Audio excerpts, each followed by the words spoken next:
ओम नमो भगवते रामकृष्णाय। মঞ্চে উপস্থিত আছেন পূজ্যপাদ শ্রীমৎ স্বামী সুমনাসানন্দজি মহারাজ।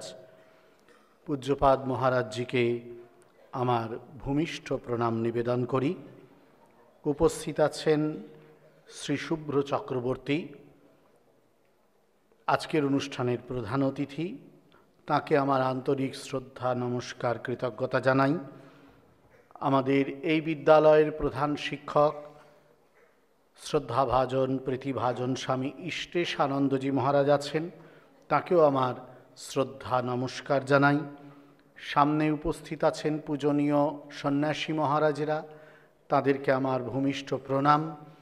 উপস্থিত আছেন বরিষ্ঠ প্রবীণ শিক্ষক, বর্তমান শিক্ষক, শিক্ষাকর্মী, অভিভাবক, অভিভাবিকারা, তাদেরকে আমার আন্তরিক শ্রদ্ধা, নমস্কার, কৃতজ্ঞতা। এছাড়াও অন্য যে অতিথিবর্গ এসছেন তাদেরকেও শ্রদ্ধা নমস্কার জানাই। ছাত্ররা যারা উপস্থিত আছো, তোমাদেরকে জানাই আমার শ্রদ্ধা, নমস্কার ও শুভেচ্ছা। আজকে আমাদের বার্ষিক পুরস্কার বিতরণ উৎসব। 4 দিন ধরে যে আমাদের অনুষ্ঠান চলছে, বিদ্যালয়ের বার্ষিক অনুষ্ঠান, প্রদর্শনী এবং এই পুরস্কার বিতরণ, আজকে তার শেষ দিন। সেই দিনের প্রথম পর্বে আমাদের এই পুরস্কার বিতরণ সভা। সেখানে আমরা আমাদের মধ্যে পেয়েছি, তোমরা দেখতে পাচ্ছ, এই অনুষ্ঠানের সভাপতি হিসেবে পূজ্যপাদ শ্রীমৎ স্বামী সুমনাসানন্দজি মহারাজকে। মহারাজ আমাদের দক্ষিণ আফ্রিকার যে রামকৃষ্ণ সেন্টার ছিল ডারবানের, সেখানের ভূতপূর্ব প্রধান। এছাড়াও সাদার্ন ক্যালিফোর্নিয়া, উত্তর আমেরিকার সাদার্ন ক্যালিফোর্নিয়ার যে বেদান্ত সোসাইটি, সেখানকার অ্যাসিস্ট্যান্ট মিনিস্টার ইনচার্জ ছিলেন। মহারাজ আমাদের এই আশ্রমের প্রাক্তনী, আমাদের মহাবিদ্যালয়ের। এছাড়াও মহারাজ রামকৃষ্ণ মিশনের বিভিন্ন শিক্ষা প্রতিষ্ঠানে দীর্ঘদিন নেতৃত্ব দিয়েছেন। রামহরিপুর, তারপরে মালদা, তারপরে চেরাপুঞ্জি, কখনো প্রধান শিক্ষক হিসেবে, কখনো বা আশ্রম সম্পাদক হিসেবে শিক্ষা প্রতিষ্ঠানগুলোর নেতৃত্ব দেয়ায় মহারাজ সেই শিক্ষা প্রতিষ্ঠানগুলোকে যে স্তরে উন্নীত করতে পেরেছিলেন, সেই প্রতিষ্ঠানগুলোর ইতিহাসে তা এখনও সোনার অক্ষরে লেখা আছে।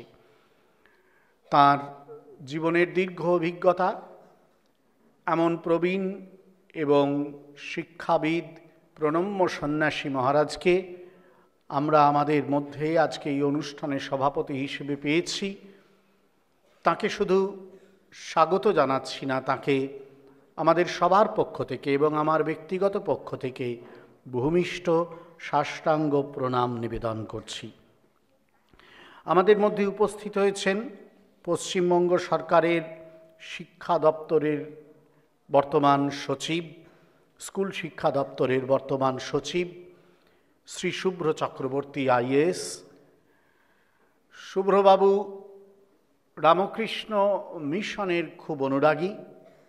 আমাদের অনেক কাজের সঙ্গেই এই স্কুল শিক্ষা দপ্তর যুক্ত থাকেন। বিশেষত আমাদের পশ্চিমবঙ্গ জোড়া অনেকগুলো স্কুল, স্বভাবতই আমাদের বিভিন্ন স্কুল থেকে অনেক সময় অনেক কাজের জন্য তার সঙ্গে যোগাযোগ করা হয়, বা তার কাছে আমাদের কাজের যে কাগজপত্র গিয়ে পৌঁছয়।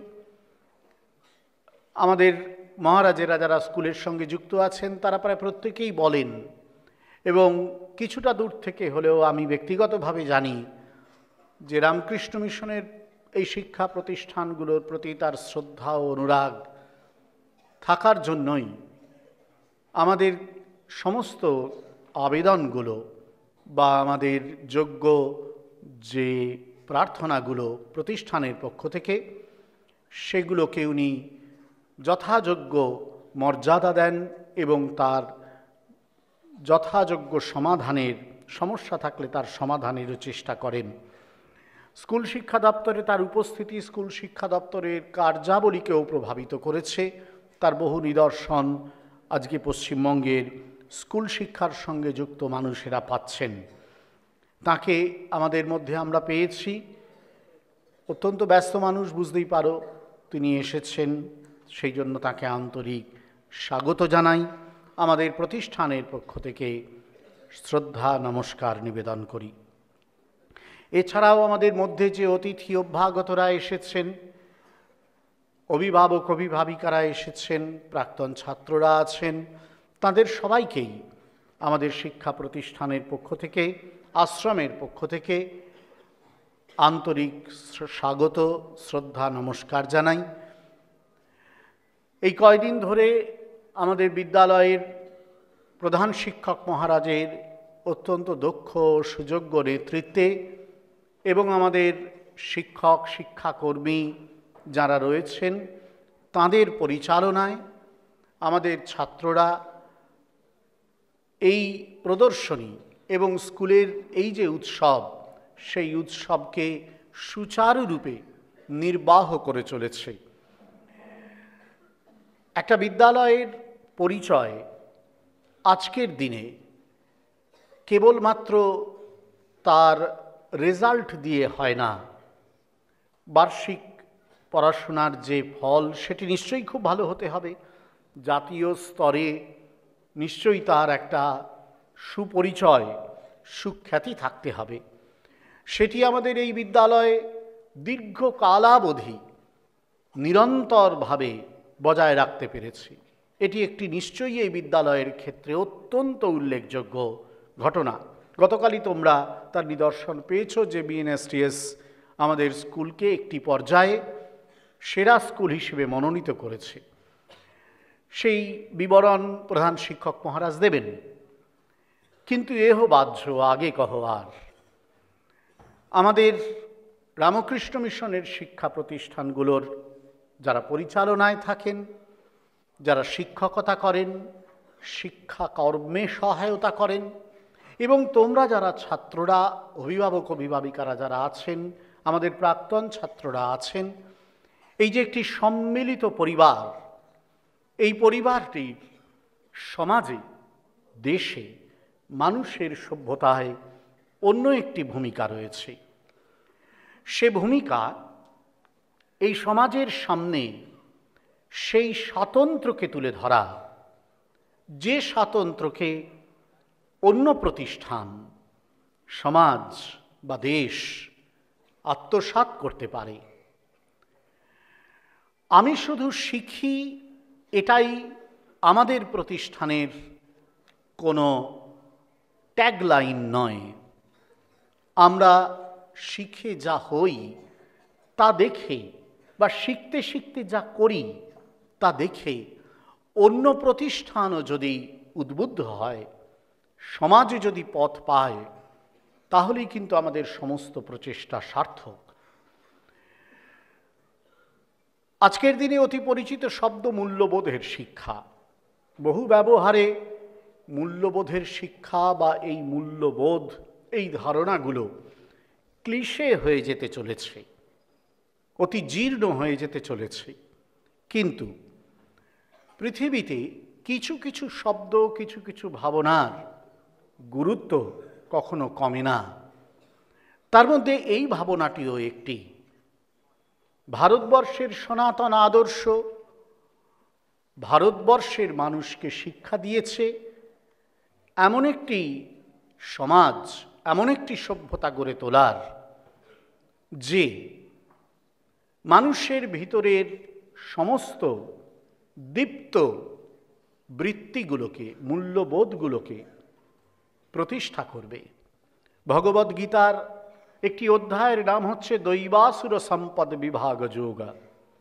সেখানে 26টি দৈবী সম্পদের কথা বলেছেন শ্রীকৃষ্ণ অর্জুনকে।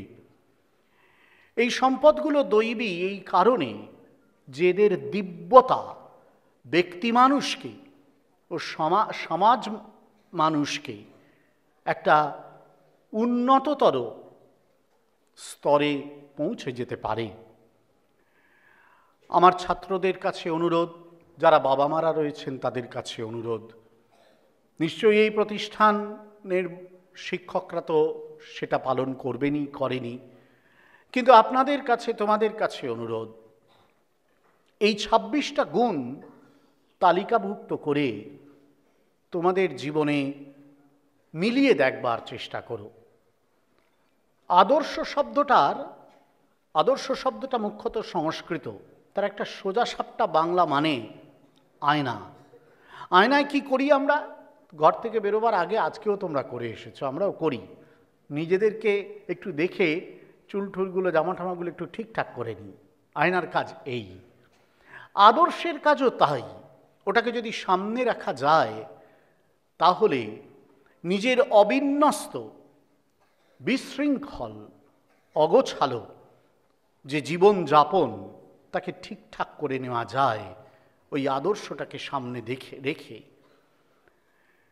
তাই তোমরা যারা ছাত্র, আপনারা যারা অভিভাবক অভিভাবিকা, আজকের পুরস্কারগুলো নেওয়ার সময় বা না পাওয়ার সময় উভয় দলই এটা খেয়াল রাখবেন অনুগ্রহ করে যে আদর্শ নামক শংসাপত্রটিকে যদি সামনে না রাখা যায় তাহলে একদিনের পুরস্কার বিতরণ ব্যর্থ নমস্কারে আসলে ফিরে চলে যায় আমার কাছ থেকে।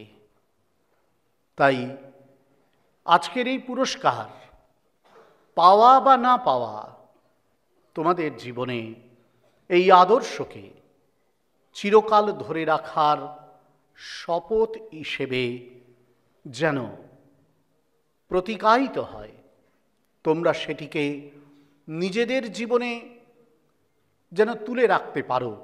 পতাকা যেমন তোলা হয়েছে সকালে, সেরকম আদর্শের পতাকা তোমাদের জীবনের সুনীল আকাশে যতই পতপত করে উঠতে থাকবে, ততই দেখবে এই প্রতিষ্ঠান, এই দেশ, এই সমাজ তার সেরার সম্মান সহস্র জনতার মুখর হর্ষধ্বনির মধ্যে আপনা থেকেই কুড়িয়ে নেবে। সেদিনের সে পুরস্কারের কোনো তুলনা নেই, এ কথা আজকের পুরস্কারের দিনে যেন আমরা মনে রাখি। ধন্যবাদ, নমস্কার।